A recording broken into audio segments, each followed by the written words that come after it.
அண்மை செய்தியாக பார்த்து வருகிறோம். டாஸ்மாக் வழக்கில் உயர்நீதிமன்றம் கேள்வி ஒன்றை முன்வைத்திருக்கிறது.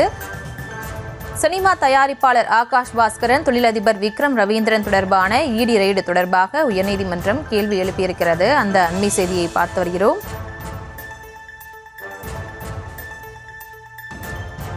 இது தொடர்பான விவரங்களோடு இணைகிறார் நமது செய்தியாளர் மதியழகன். வணக்கம். இந்த டாஸ்மாக் வழக்கு தொடர்பாக உயர்நீதிமன்றம் என்ன கேள்வி எழுப்பியிருக்கு, அது தொடர்பான விவரம்?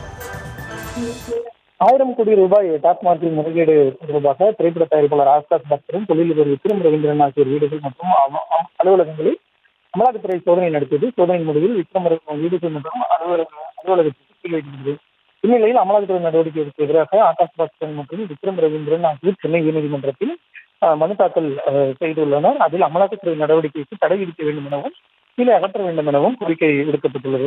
மனு நீதிபதிகள் M S Ramesh, G Lakshmi Narayanan அமர்வில் இன்று மீண்டும் விசாரணைக்கு வந்தது. அப்பொழுது அமலாக்கத்துறை சார்பில் ஆஜரான சிறப்பு வழக்கறிஞர் என் ரமேஷ், எதன் அடிப்படையில் இருவரிடமும் விசாரணை நடத்த முடிவு செய்யப்பட்டது என்ற காரணத்தை கீழிடப்பட்ட கவரில் தாக்கல் செய்தார். அதனை ஆய்வு செய்த நீதிபதிகள் இதில் உள்ள தகவல்கள் போதுமானதாக இல்லை என கூறி ஆவணங்களை நாளை தாக்கல் செய்ய உத்தரவிட்டனர். இதனையடுத்து வீட்டை சீல் வைக்க அமலாக்கத்துறைக்கு அதிகாரம் இல்லாத பொழுது எப்படி சீல் வைக்கப்பட்டது என நீதிபதிகள் கேள்வி எழுப்பினர்.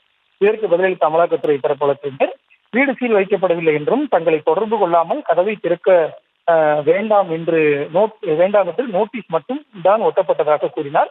அப்போது குறுக்கிட்ட நீதிபதிகள், அப்படி என்றால் அதற்கு என்ன அர்த்தம் என கேள்வி எழுப்பிய நீதிபதிகள், தன்னுடைய வீட்டிற்குள் செல்ல அவர், அதாவது விக்ரம் ரவீந்திரன், அமலாக்கத்துறையிடம் அனுமதி பெற வேண்டுமா என கேள்வி எழுப்பினர்.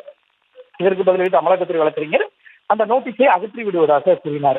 அப்பொழுது நீதிபதிகள், நோட்டீஸ் போட்ட அமலாக்கத்துறைக்கு அதிகாரம் இல்லாத நிலையில் சட்டவிரோதமாக செய்யப்பட்ட ஒன்றை சட்டப்பூர்வமானதாக மாற்ற வேண்டாம் என தெரிவித்தனர். ஆகாஷ் பாஸ்கரன் சார்பில் ஆஜரான மூத்த வழக்கறிஞர் விஜய் நாராயணன், 2014 முதல் 2021 ஆண்டு வரை முறைகேடு நடந்துள்ளதாக கூறி பார் உரிமையாளர்கள், மதுபான விற்பனையாளர்களுக்கு எதிராக பதிவு செய்யப்பட்ட வழக்கில் ஆகாஷ் பாஸ்கரன் வீட்டில் சோதனை நடத்தப்பட்டதாகவும், முறைகேடு நடந்ததாக கூறப்படும் காலத்தில் ஆகாஷ் பாஸ்கரன் பள்ளி சென்று கொண்டிருந்ததாகவும் தெரிவித்தார். இதனையடுத்து டாஸ்மாக் முறைகேடு விவகாரத்தில் சினிமா தயாரிப்பாளர் ஆகாஷ் பாஸ்கரன், தொழிலதிபர் விக்ரம் ரவீந்திரன் தொடர்ந்து இருப்பதற்கான ஆவணங்களை நாளை தாக்கல் செய்ய உத்தரவிட்ட நீதிபதிகள் விசாரணையை ஒத்திவைத்தனர்.